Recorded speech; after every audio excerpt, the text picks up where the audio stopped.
So we need to understand what we're seeing is not China emboldened. What we're seeing is China panicking.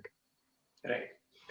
And if you remember, even over the last, I think it was in the Festival of Bharat about 2 years back, I said that India's great misfortune is that our leadership right now are clueless. But India's great strategic opportunity is the fact that China's leadership is even more clueless than India's leadership. Because Xi Jinping, being a very stupid man, is the greatest gift China has ever given us. I'll tell you why. When people like Deng Xiaoping and even up to Hu Jintao, but including Jiang Zemin especially, they were very careful that, till China reaches paramountcy, they should never attempt to change the status quo. They should never challenge uh, global consensuses so openly.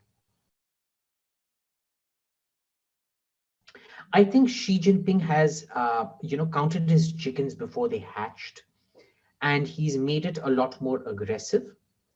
Now, understand, why was this last year? China's aggression became particularly bad after COVID started up.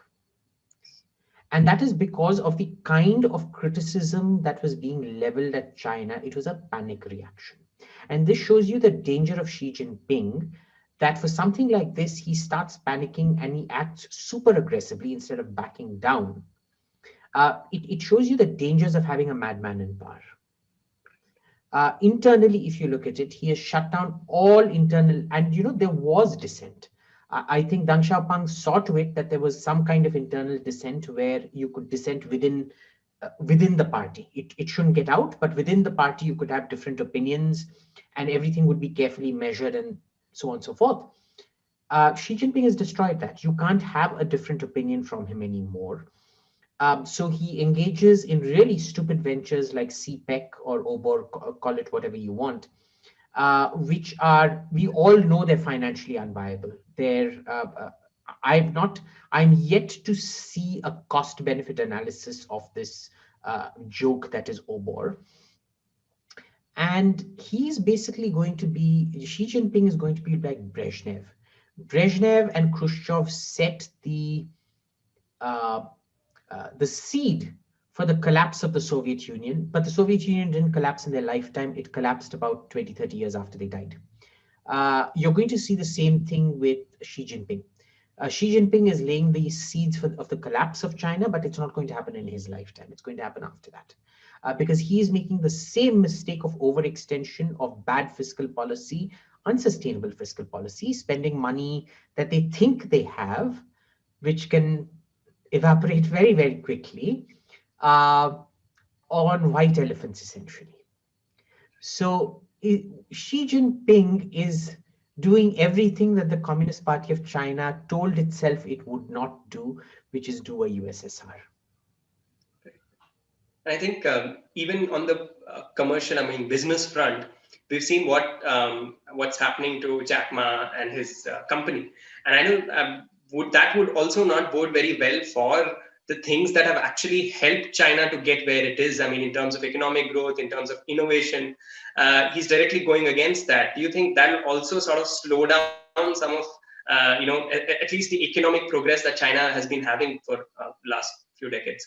Look, the economic progress has already sort of plateaued, and I'll tell you why. They're stuck in a middle income trap now. If you look at the huge increases in income you saw, look how they've been stuck at that same sort of $9,000-10,000 mark for quite some time now, right? Why is that happening? Because when you transition from a manufacturing economy into the information age, a manufacturing economy requires a very strong state, because industrialization is one of the most disruptive processes, anthropologically speaking. It's one of the most disruptive processes.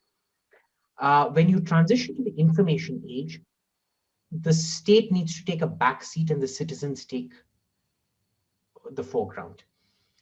The Chinese Communist Party isn't willing to do that. Remember, the reason that countries like South Korea, Taiwan, they democratized wasn't because of the goodness of the heart. It's not like the Kuomintang suddenly decided, oh, I've seen the light of uh, uh, Buddha, Lokiteshvara, or Jesus, or whatever it is, and decided to democratize. No, it happened because that 80s to 90s was when you were transitioning from manufacturing into microchips and the digital economy and the information economy. And so they decided to democratize because it was what the economy required. China has not done that. They're basically going the same way that North Korea is going at the moment.